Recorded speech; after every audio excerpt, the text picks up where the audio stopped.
जय हिंद सभी साथियों को मैं इनके सैनी स्वागत करता हूं आपका अपने परिवार ओपी सिंह एकेडमी में। चलिए ठीक है भी देखो हमारा क्लास है आज झारखंड पुलिस का फर्स्ट क्लास है। और देखो कोई चेहरे वेहरे पे ना जाएगा, चेहरे पे लगी है थोड़ी सी चोट, ठीक है, क्योंकि ज्यादा कुछ रपड़े पपड़े हो रहे हैं। क्या वो देखो भाई किसकी क्लास है? अपनी झारखंड पुलिस की। और अपना पहला क्लास है हिंदी वर्णमाला का, क्योंकि 50 नंबर की झारखंड पुलिस में हिंदी पूछी जाती है जो सामान्य हिंदी। अगर 100 नंबर की हम बात करें तो जनजातीय हिंदी पूछी जाती है जो वहां की झारखंड की ऑफिशियल लैंग्वेज है, ठीक है। तो उससे क्या हो जाएगा,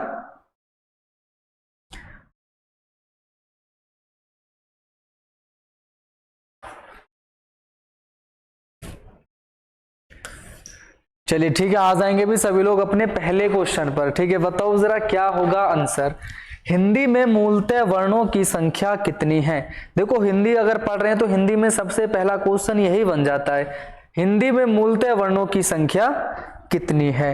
अगर देखो हम हिंदी में मूलतः वर्णों की अगर हम बात करें, ठीक है, क्या हो जाएगा इसका सही जवाब भाई? अगर देखो हम मूलतः वर्णों की बात करें तो इसका सही जवाब होता है 52। कितनी हो जाएगी भी? 52 हो जाएगा एकदम सही जवाब। बी ऑप्शन बिल्कुल सही है।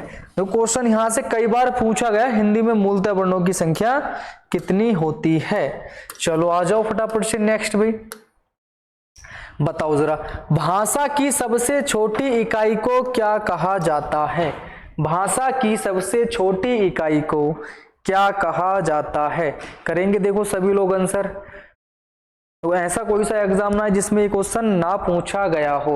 अगर हम बात करें देखो भाषा की सबसे छोटी इकाई, अगर देखो ऑप्शन के अकॉर्डिंग हमको आंसर लगाना होता है। अगर यहाँ पर दे रखा है अभिवर्ण तो बिल्कुल सही जवाब हो जाएगा वर्ण हो जाएगा। भाषा की सबसे छोटी इकाई को वर्ण बोला जाता है। अगर यहीं पे देख दिया जाता है कि भाषा की सबसे छोटी मौखिक इकाई क्या होगी, अगर यहाँ पर होता कि मौखिक इकाई क्या होगी तो मौखिक हो जाती ध्वनि। क्या हो जाती भी? ध्वनि हो जाएगी मौखिक इकाई सबसे छोटी। अगर हम शब्द की बात करें, अगर हम शब्द की बात करें तो शब्द को बोला जाता है भाषा की सबसे छोटी सार्थक इकाई। क्या बोला जाता है? सार्थक इकाई बोला जाता है। क्या हो जाएगा इसका? ए ऑप्शन बिल्कुल सही जवाब होगा। चलो बताओ जरा क्या होगा भाई। जिस स्वर के उच्चारण में दो मात्राएं लगती हैं उसे कहा जाता है। जिस स्वर के उच्चारण में दो मात्राएं लगती हैं उस स्वर को कहा जाता है। संयुक्त स्वर होगा, मूल स्वर होगा, गुरु स्वर होगा या लघु स्वर हो जाएगा? बताओ जरा क्या होगा सही जवाब।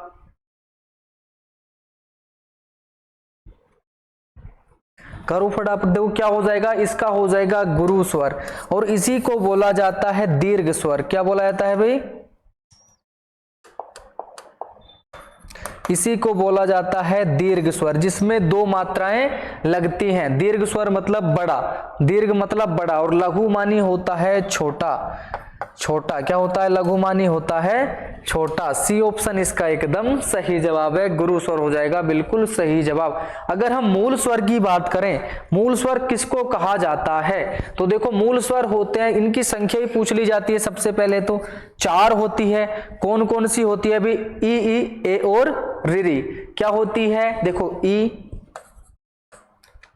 ए नहीं, देखो क्या होती है भाई? देखो ए, ई, उ, ठीक है, और होती है री। ये होते हैं 4 मूल स्वर, इन्हीं को मूल स्वर बोला जाता है। क्या हो जाएगा? सी ऑप्शन बिल्कुल सही जवाब हो जाएगा।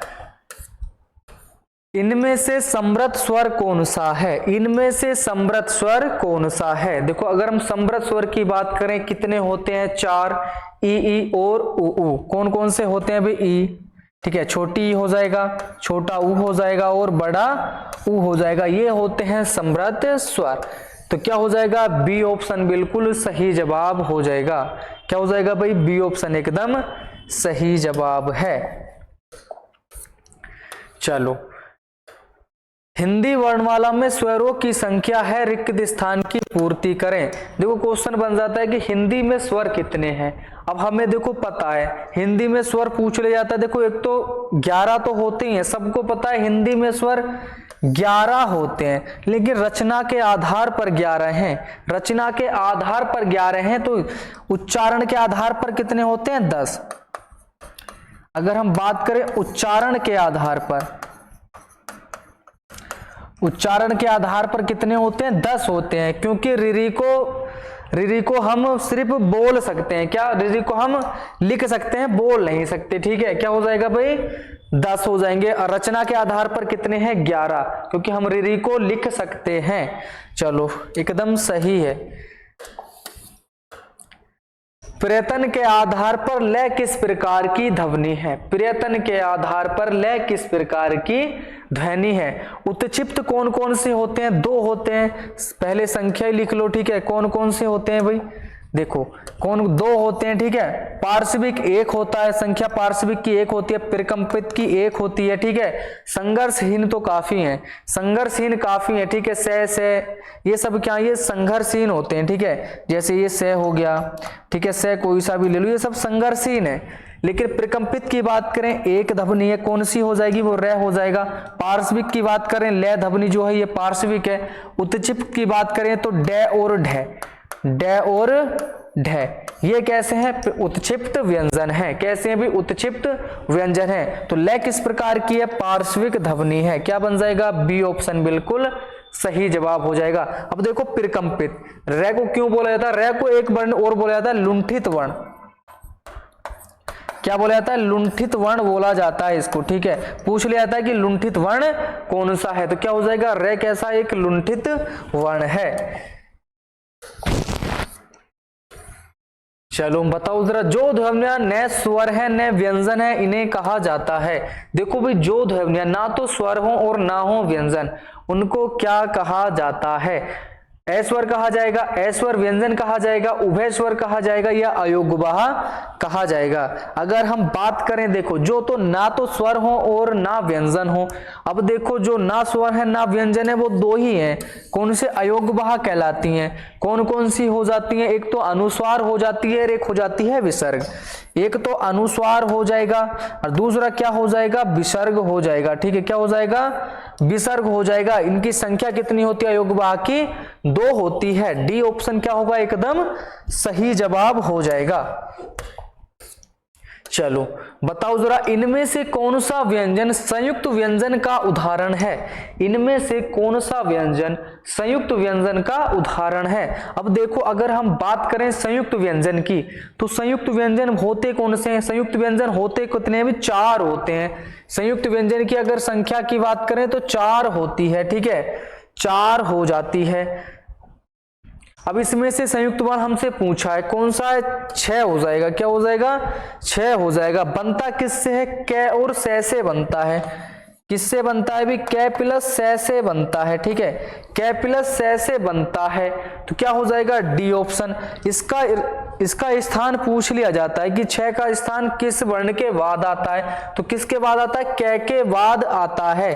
क्या होगा? डी ऑप्शन बिल्कुल सही जवाब हो जाएगा। हिंदी शब्दकोश में 6 का क्रम किस वर्ण के बाद आता है? अब देखो, जब पूछ ही लिया है तो बता दो, फिर अभी बता के आ रहा हूं।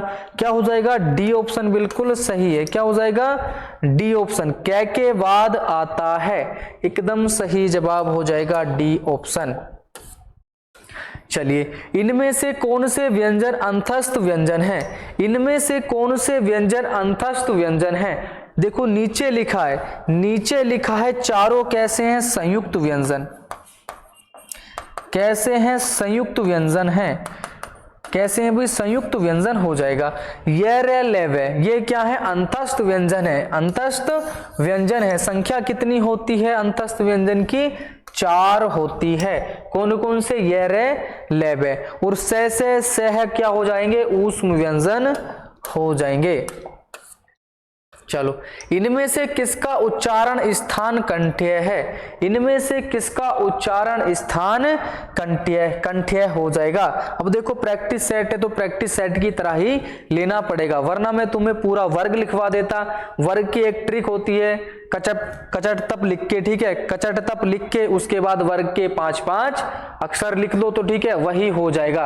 अगर हम इसमें देखो, पहले होता है कंठ, फिर होता है तालु, फिर होता है मूर्धन्य, दंत्य, फिर होता है ओष्ठ्य, ठीक है, ओष्ठ्य हो जाएगा। तो इसमें पूछा है हमसे कंठ, तो इसमें आएगा कौन सा, कै वर्ग। कौन सा आएगा भी, कै वर्ग आएगा। कै खे गे घे ढे, कै खे गे घे ढे, तो क्या हो जाएगा अभी इसमें ए ऑप्शन बिल्कुल सही जवाब है। क्या हो जाएगा, गे कैसा है एक, गे कैसा है एक कंठ ध्वनि है, कंठ्य ध्वनि हो जाएगा। चलो गे जय छ च ट, इनमें तालव्य महाप्राण, तालव्य महाप्राण घोष वर्ण कितने हैं, तालव्य महाप्राण घोष वर्ण कितने हैं। अब देखो अगर हम इसमें बात करें, अगर हम इसमें बात करें तालव्य महाप्राण, कै खे गे तीसरे नंबर पर आ रहा है, महाप्राण नहीं हो सकता, घोष तो हो जाएगा, बिल्कुल हो जाएगा। जय जय भी, च छ जय नहीं होगा भाई, नहीं होगा, च छ जय नहीं होगा, च नहीं होगा, ट नहीं होगा, कितने हो जाएंगे, 0, एक भी नहीं है। क्या हो जाएगा, 0 है, एक भी नहीं है। चलो हिंदी, इनमें से किसका उच्चारण स्थान ओष्ठ्य है, इनमें से किसका उच्चारण स्थान ओष्ठ्य है। ओष्ठ्य की अगर हम बात करें कौन सा आएगा, पै वर्ग आएगा। कौन सा आएगा अभी, लास्ट वाला वर्ग आएगा, कै चे टे ते पे।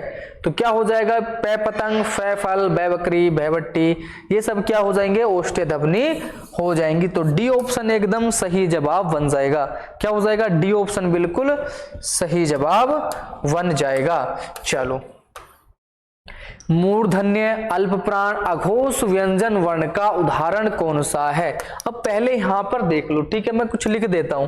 देखो पहला और दूसरा, पहला और दूसरा, ठीक है, पहला, तीसरा और पांचवा, पहला, तीसरा और पांचवा, कौन सा आएगा, कै चे टे, टे वर्ग, कौन सा आएगा अभी, टे वर्ग आएगा। अब देख के बता दो जरा भी, इनमें से कौन सा लग रहा है, तो भाई इनमें से कौन सा लग रहा है जो मूर्धन्य हो। अरे मूर्धन्य एक ही ध्वनि है, टे, मूर्धन्य एक ही है, लगा दो आंसर, सी ऑप्शन बिल्कुल सही जवाब हो जाएगा। चलिए दंत्य, देखो दंत्य, अल्प प्राण, अघोष वर्ण का, दंत्य होना चाहिए, ठीक है, दंत्य हो, अल्प प्राण हो, अघोष हो, बताओ जरा कौन सा हो जाएगा भाई, बताओ जरा कौन सा हो जाएगा।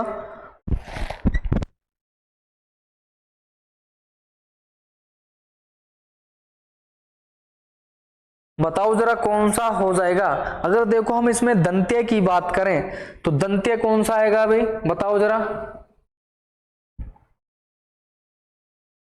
तय वर्ग आएगा, तय वर्ग आएगा, ठीक है, क्या आएगा, तय वर्ग आएगा, एक ही ऑप्शन है, ठीक है, तय वर्ग आएगा। पहला, तीसरा, अल्पप्राण पूछा है, डी ऑप्शन एकदम सही जवाब है। क्या हो जाएगा, डी ऑप्शन एकदम सही जवाब हो जाएगा। चलिए ओष्ठ्य, अल्प प्राण, देखो ओष्ठ्य हो और अल्प प्राण हो, पहला, तीसरा, पांचवा देख लो, कहीं नहीं जाना, पहला, तीसरा और पांचवा देख लो, ओष्ठ्य ध्वनि है, फै वर्ग देख लो, क्या, पै वर्ग देख लो, ठीक है। अब देखो पै पतंग, फै फल, बै बकरी, सी ऑप्शन हो जाएगा बिल्कुल सही जवाब, क्योंकि अल्प प्राण हो जाएगा, अल्प प्राण हो जाएगा। फै महाप्राण है, ठीक है, महाप्राण पूछा नहीं, हाँ पै अल्प प्राण तो है, पै अल्प प्राण तो है, लेकिन अल्प प्राण है, ठीक है, लेकिन क्या है, घोष वर्ण नहीं है, घोष वर्ण नहीं है, क्योंकि घोष वर्ण होते हैं तीसरा, चौथा, पांचवा। कौन से होते हैं भी, तीसरा, चौथा और पांचवा।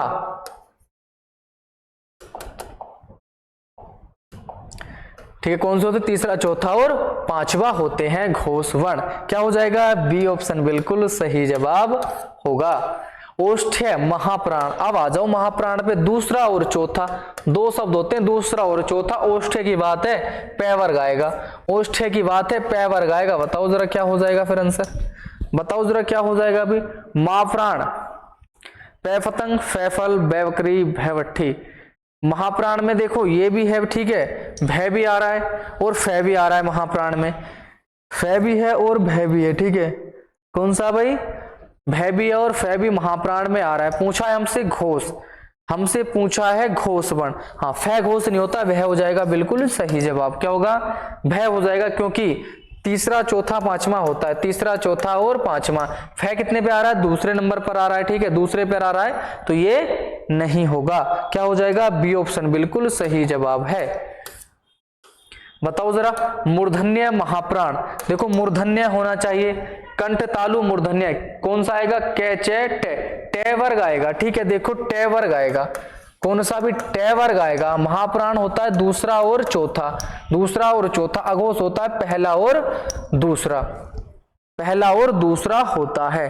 अब देखो जरा क्या हो जाएगा भी इसका सही जवाब। मूर्धन्य है तो ठीक है, कौन सा वर्ग आएगा भी? टे वर्ग।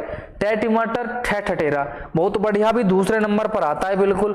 अघोष भी है, बिल्कुल सही जवाब है, ठे हो जाएगा, ठे हो जाएगा, बिल्कुल सही जवाब है। क्या होगा? बी ऑप्शन बिल्कुल सही है। चलिए, तालव्य महाप्राण, बहुत बढ़िया भाई। तालव्य कंठ तालु, क्या आएगा? कै चे, चे वर्ग आएगा भाई, चे वर्ग। क्या आएगा? चे वर्ग आएगा। महाप्राण होते हैं दूसरा और चौथा, ठीक है, दूसरा और चौथा। घोष होता है तीसरा चौथा पांचवा, तीसरा चौथा पांचवा। अब देखो चे वर्ग आएगा, चे चरखा, छह छतरी, जय जहाज, झय झंडा, बहुत बढ़िया भाई।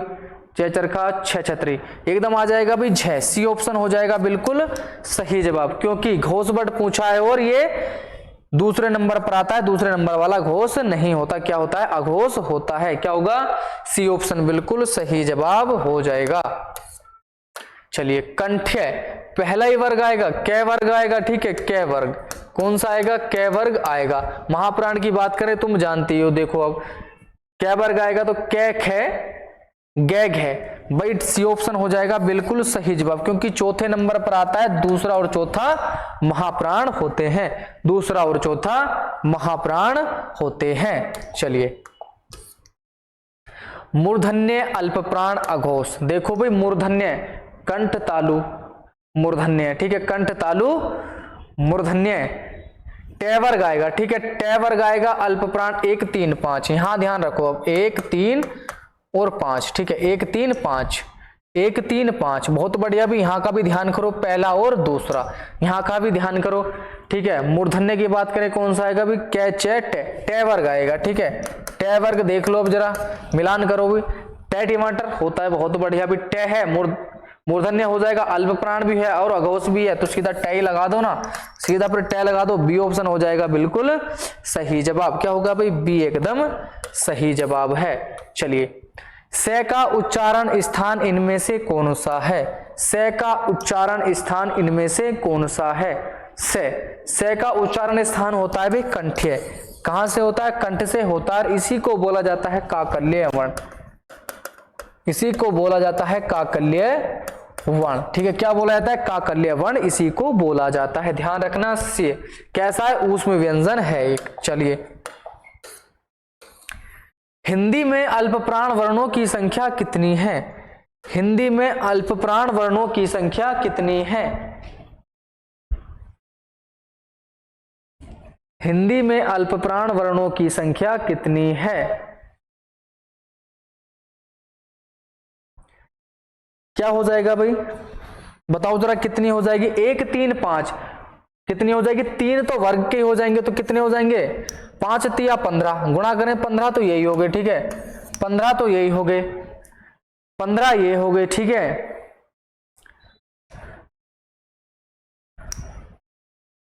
5 उसमें 5 हो जाएंगे। देखो अल्पप्राण में क्या आता है? अंतस्थ व्यंजन, ठीक है, कौन से आएंगे? ये रे लेब है, ठीक है, ये रे लेब है और है।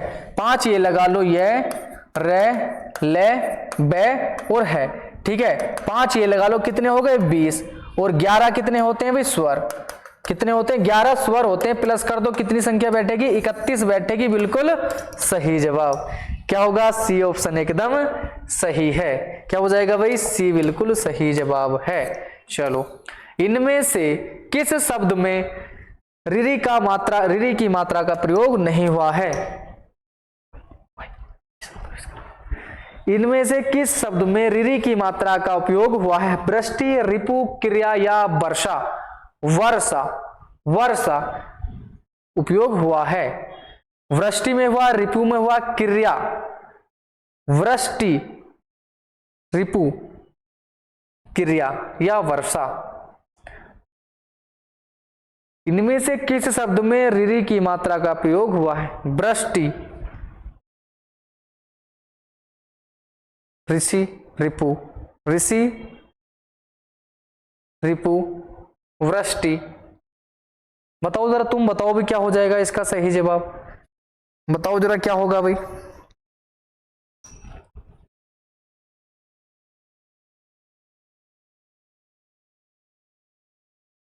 देखो 24वां क्वेश्चन है, फटाफट से आंसर करो क्या होने वाला है, बताओ। देखो दो में से हो जाएगा, ठीक है, वृष्टि या रिपु, इन दो में से मुझे बता दो क्या होगा।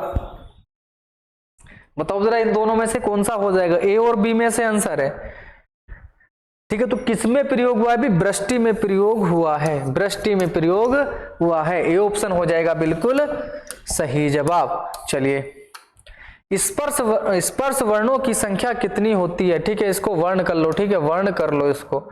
स्पर्श वर्णों की संख्या कितनी होती है, इन्हीं को बोला जाता है स्पर्शी व्यंजन। कितनी होती है, 25। कितनी होती है भाई, 25 होती है, डी ऑप्शन हो जाएगा बिल्कुल सही जवाब। 25 कौन सी, अरे ये वर्ग के, ठीक है, वर्ग के 5-5 अक्षर नहीं होते हैं, जैसे कै, चे, टे, ते और पे, ठीक है, के, चे, टे और ते और पे, इसमें 5-5 वर्ण होते हैं, ठीक है, 5-5 होते हैं, 5-5 इसमें सभी में। तो कितने हो जाते हैं टोटल, ये 25 हो जाते हैं, और इन्हीं को स्पर्शी व्यंजन बोला जाता है, इन्हीं को स्पर्शी व्यंजन बोला जाता है। चलिए, अनुनासिक स्वरों का उच्चारण स्थान कहां से होता है, अनुनासिक का देखो कहां से होता है, अनुनासिक किसको बोला जाता है, नाक, मुंह, ओष्ठ या नाक और मुंह, क्या हो जाएगा इसका सही जवाब। देखो अनुनासिक स्वरों की अगर हम बात करें, ठीक है, अनुनासिक होते क्या हैं, अभी अनुनासिक होते क्या हैं ये बताओ जरा मुझे। तो ठीक है, अनुनासिक बोला जाता है, देखो वर्ग का पंचम अक्षर, वर्ग का पंचम अक्षर जिसका नाक और मुंह दोनों से प्रयोग किया जाए, ए ऑप्शन हो जाएगा बिल्कुल सही जवाब। वर्ग का पंचम अक्षर मतलब समझ लो, जैसे क्या मैं कैसा है, 5वां अक्षर है, ठीक है, डे कैसा है, वहां कैसा है, यहाँ कैसा है, न कैसा है, ये पंचम अक्षर है, तो इन्हीं का प्रयोग किया जाता है नाक और मुंह से, और इन्हीं को बोला जाता है अनुनासिक स्वर। और निरनुनासिक क्या होता है फिर, जिसका केवल मुंह से प्रयोग किया जाए, जिसमें नाक का प्रयोग बिल्कुल ना किया जाए, उसे बोला जाता है निरअनुनासिक। जैसे दिल्ली, भोपाल, बोलकर देख लो तुम, नाक का प्रयोग बिल्कुल नहीं होगा। कौन सा वर्ण पंचम अक्षर है, कौन सा वर्ण पंचम अक्षर है, अभी बताया था। देखो पंचम अक्षर क्या हो जाएगा, मैं हो जाएगा, 5वां लास्ट में हो जाएगा भी मैं, पे फे बै भै मैं, क्या हो जाएगा भी पे फे बै भै मैं, क्या हो जाएगा, ए ऑप्शन बिल्कुल सही जवाब है।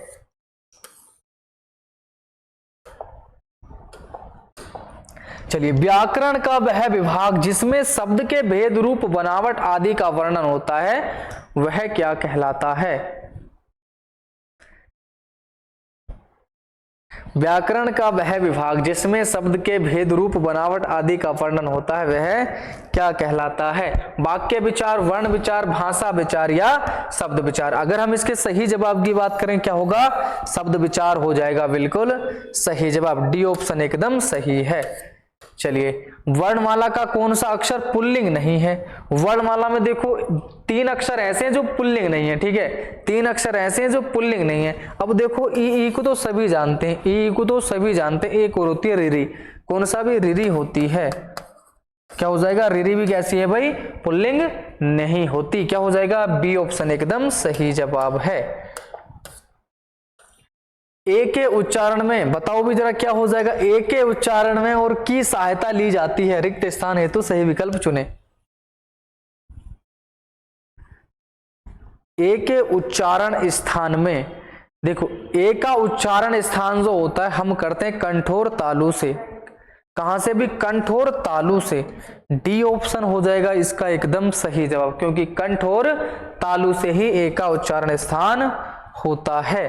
तुम बोल के देख लो, ए बोल के तुम देखो, ए बोल के देखो, तो कहां से प्रयोग होता है, कंठ से, ठीक है, फिर जीभ हमारी कहां पर रखती है, सीधे तालु पर जाकर लगती है। चलिए, इनमें से कौन सा व्यंजन ऊष्म व्यंजन है, ऊष्म व्यंजनों की संख्या पूछे 4 होती है, कौन सी भी 4 होती है, कौन कौन से होते हैं,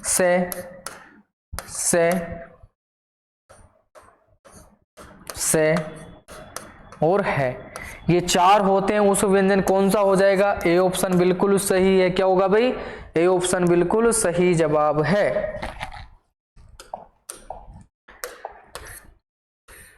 निम्नलिखित में से घोष वर्ण के लिए कौन सा युग्म सही है? निम्नलिखित में से घोष वर्ण के लिए सही युग्म कौन सा है? बताओ जरा कौन सा हो जाएगा? अभी घोष वर्ण होते कौन से? तीसरा, चौथा, पांचवा। तीसरा, चौथा, पांचवा होता है घोष वर्ण, ठीक है। देख लो भी बै कितने पर आता है? ऊपर से च, छ हो नहीं सकता, ठीक है। च होगा नहीं, च होगा नहीं। स की बात करें, स कहीं आता नहीं। डी ऑप्शन ही बिल्कुल सही जवाब है भाई, डी ऑप्शन बिल्कुल सही जवाब है, क्योंकि छ आता है दूसरे नंबर पर, च आता है पहले पर, और स कैसा है? एक ऊष्म व्यंजन है। स कैसा है? ऊष्म व्यंजन। तो इसका सही जवाब हो जाएगा डी ऑप्शन। क्या होगा भाई? डी ऑप्शन एकदम सही जवाब है। जिह्वा द्वारा श्वास के अवरोध के आधार पर व्यंजनों को कितने भागों में बांटा गया है भाई? व्यंजनों को कितने भागों में बांटा गया है? हिंदी द्वारा श्वास के अवरोध के आधार पर, श्वास के अवरोध के आधार पर व्यंजनों को कितने भागों में बांटा गया है? ठीक है, कितने भागों में बांटा गया है अभी? 4 भागों में बांटा गया है। 4 भागों में बांटा गया है। कौन कौन सो में बांटा गया है ये और बता दो भाई, ठीक है। ये और बता दो कौन कौन सो में बांटा गया है। देखो, एक तो अल्प प्राण, महाप्राण, सघोष और अघोष। देखो कौन कौन से में भी पहला हो जाएगा अल्प प्राण,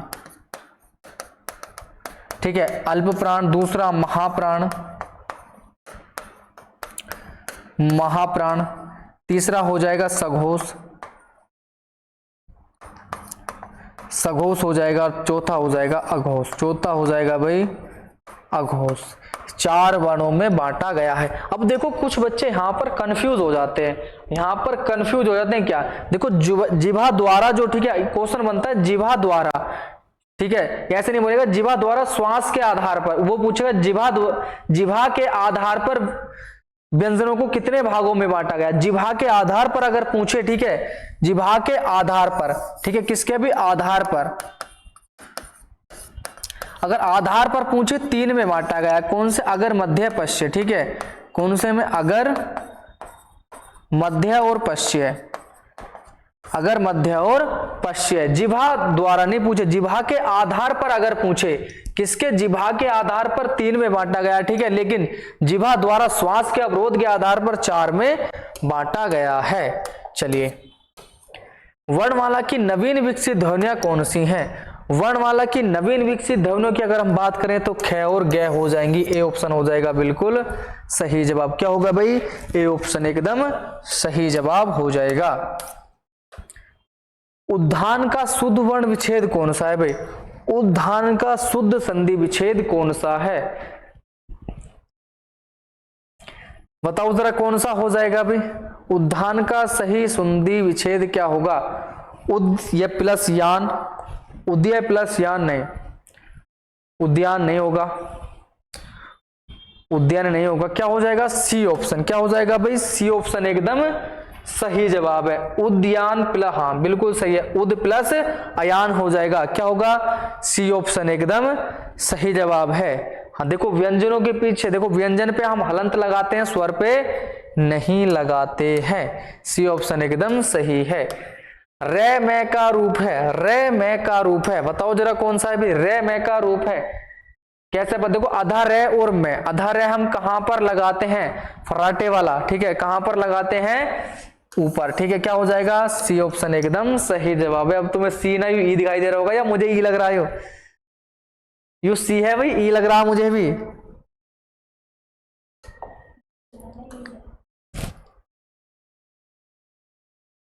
कभी कभी ऐसा लग रहा है मुझे ई दिखाई दे रहा है। क्या हो जाएगा? सी ऑप्शन बिल्कुल सही जवाब है भाई। ओहो, अर्ध विवृत स्वर है। चलो भाई लास्ट क्वेश्चन है, बताओ जरा क्या होगा सही जवाब? अर्ध विवृत कौन कौन से हो जाएंगे? विवृत है, देखो अर्ध विवृत पूछा है, अगर विवृत पूछ ले, अगर विवृत पूछ ले, ठीक है, अगर विवृत पूछ ले एक होता है, कौन सा? बड़ा आ। कौन सा वाला भी? बड़ा आ हो जाएगा। अर्ध विवृत की बात करें, अर्ध विवृत कितने होते हैं? कितने होते हैं अभी देखो फिलहाल के लिए कितने होते हैं? मुख्यतः तो 2 ही होते हैं, ठीक है, मुख्यतः होते हैं भी 2। कौन कौन से हो जाएंगे भी? मुख्यतः अगर 2 होते हैं तो कौन कौन से हो जाएंगे? ए और ओ हो जाएगा, ठीक है। मुख्यतः हो जाएगा कौन से भी? ए हो जाएगा एक तो, ठीक है, एक हो जाएगा ओ, एक हो जाएगा ओ।